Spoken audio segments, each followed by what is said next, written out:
We have looked at hundreds of RVs, and today we are revealing our newest RV for life on the road. In our last episode, we narrowed it down to our top 3 RVs. Or so we thought.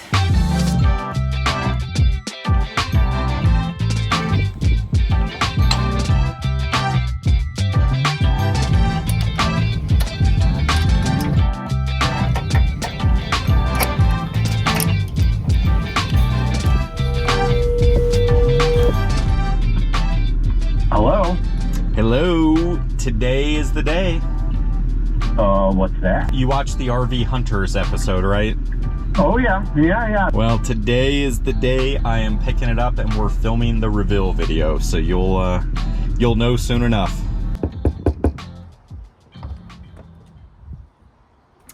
Welcome to our new RV. Can we come in? I think so. We've strung you along long enough, so let's do the reveal.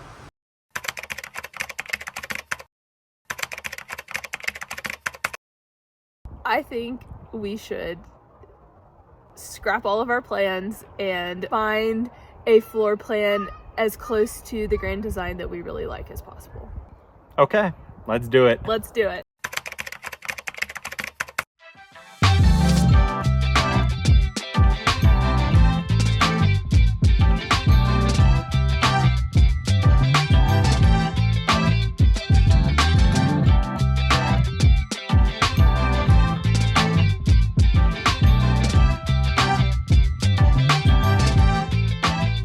Inside the new home of the Austins Travel. Hopefully you enjoyed the RV Hunters episode. We just wanted to do something a little bit creative while we were out looking for new RVs. But as you can see, we threw a curveball. We did not go with one of the 3 models we thought we were going to go with. This is a Salem Hemisphere 310BH. We went from the Prowler and no slides. We now have 3 slides. So once we get everything set up, we'll do a complete RV tour. We'll show you all of the features this thing has. What we're gonna cover is the why we went with this rig. We'll give you a little bit of the backstory of how we ended up finding this rig.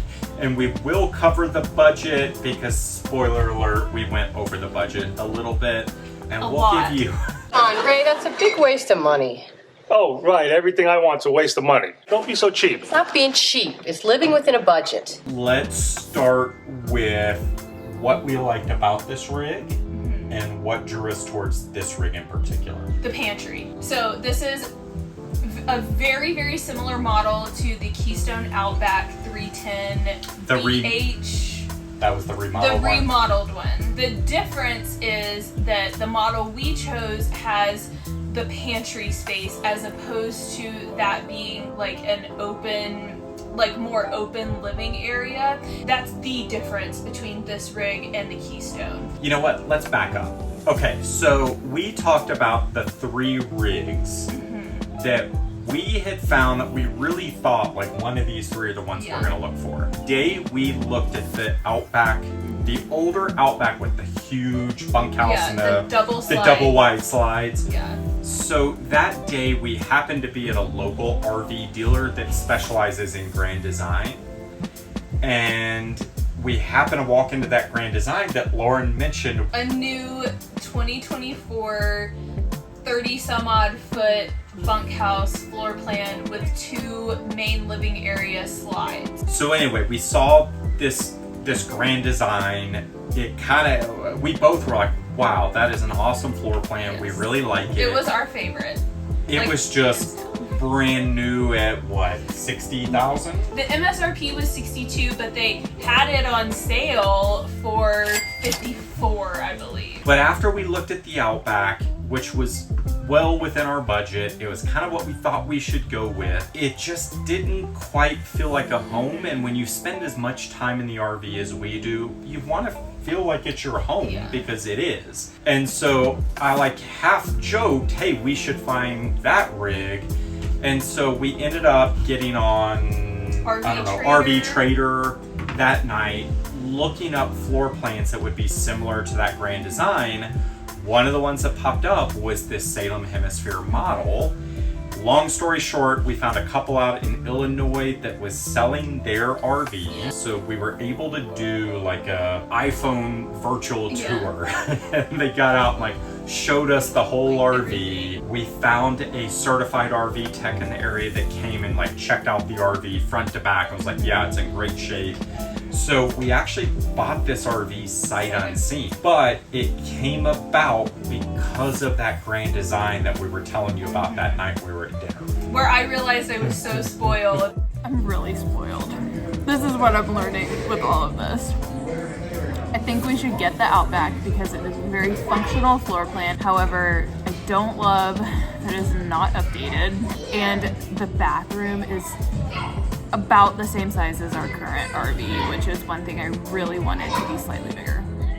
And really the updated lighter interior really makes a big difference. Plus the double slide in this main living area just opens it up so much so you don't feel as cramped. And that was my main qualm, was like, I'm just tired of feeling cramped and like we're living on top of each other. And buying a new RV, that was a big deal for something to not do again. So right now I've got a separated office space, but eventually that will become Aiden's bedroom, and I'll probably work where we're sitting at right now at the dinette. We got the outdoor kitchen, which was a huge plus. We got more space and storage like Lauren was looking for. Oh, it's also a separated bedroom for when Aiden gets older, we can have a little bit of separation. Yes. We did go over budget. So you remember we set out saying our budget was $20,000 to $22,000. We ended up spending $34,500 on this RV. I am very happy with this rig.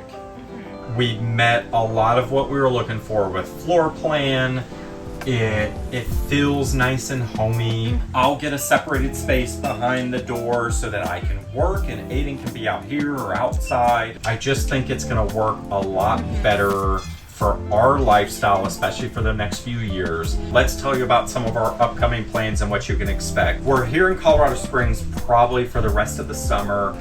We do have one trip up to South Dakota for 4th of July. We're going to another Escapers event. Super excited about that.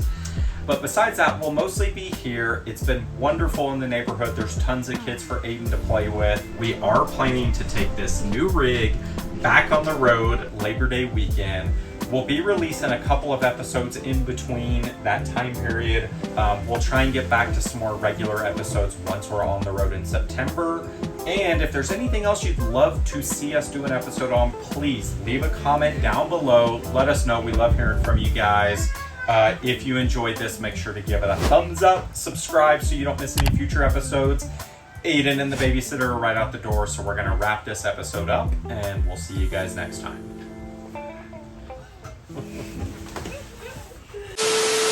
We picked up the rig out of storage for the first time. We have a moth infestation. This is disgusting. It looks like somebody got murdered in here. It's a moth murder scene. They're literally everywhere. Gross. God, this is terrible. It reminds me of that game at the arcade. Whack-a-mole? Whack-a-mole, yeah. Except whack-a-moth. It's so gross. Alright, stop recording for a second.